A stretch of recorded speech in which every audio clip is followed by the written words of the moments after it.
Have you ever uploaded a short, watched it climb to 1,000 views, and then suddenly, it just froze?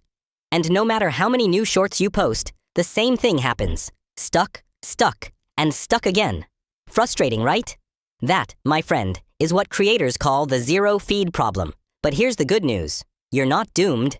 In fact, most of the time, it's not YouTube that's broken. It's just a handful of mistakes that creators keep making without realizing.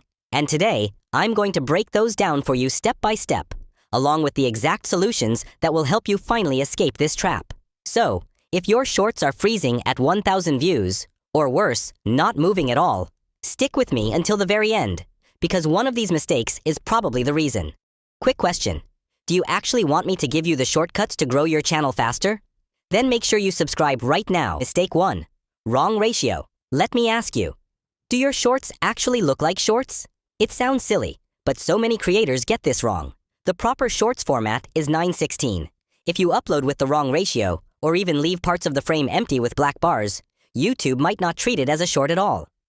And if it doesn't count as a short, the algorithm won't push it to the shorts feed. So here's the fix.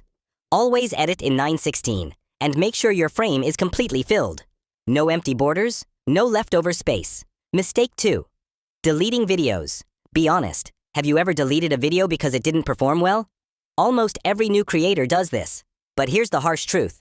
Deleting videos tells YouTube that your channel is unstable. And when the algorithm doesn't trust you, it stops pushing your content. The solution? Never delete. Even if a video flops, leave it. Sometimes, weeks later, it might still catch traction. But if you delete, you reset the trust you've been building. Mistake 3. Spammy titles and empty descriptions. Now, let's talk titles. Do you cram too many hashtags into them, hoping it will boost reach? That's actually a red flag for YouTube. Your title should be clean, clear, and only include 1 or 2 relevant hashtags at most. And don't skip the description. Leaving it blank is like leaving free real estate empty. Use it to explain what your video is about. Sprinkle in some keywords naturally, and even link playlists or socials if you want. This doesn't just help YouTube understand your content. It also gives viewers more reason to engage. Pause for a moment and subscribe now, because the next video is literally a free crash course on YouTube channel automation. Mistake 4. Mixing categories. Here's a big one. One day, you post a funny skit. The next day, gaming. Then facts. Then maybe a vlog. Sounds creative, right? But to YouTube, it's confusing. The algorithm can't figure out who your audience is. And when your shorts land in front of the wrong people, they don't engage. That lack of response tells YouTube to stop pushing. The fix. Stick to one niche, at least until your channel is established. Give YouTube consistent data so it knows exactly who to recommend your videos to. Mistake 5. Fake boosts and wrong audience. Some people try shortcuts, like using VPNs to watch their own videos, or begging friends and family to subscribe. But here's the issue. Those aren't your real audience. If your mom subscribes but only watches cooking and you upload gaming, she'll ignore your content. And that tells YouTube your videos aren't worth watching. Fake views and irrelevant subs hurt more than they help. Instead, focus on making shorts that viewers choose to watch. That's the only signal that matters. Bonus mistake. Inconsistency.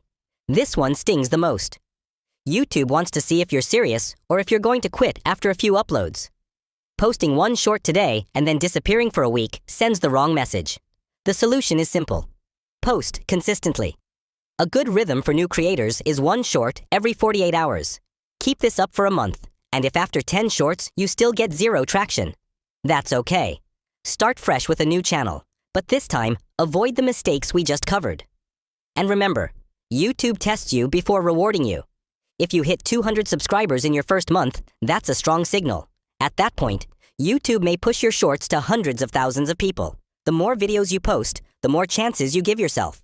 If even half of your shorts break 100,000 views, YouTube lifts your entire channel to the next level. So, the question is, are you willing to stay consistent and play the long game? Because YouTube doesn't just want shorts creators, it wants reliable ones. Now, I'd love to hear from you. Which one of these mistakes have you made before? Or do you have another question about shorts growth? Drop it in the comments. I'll try to answer as many as possible.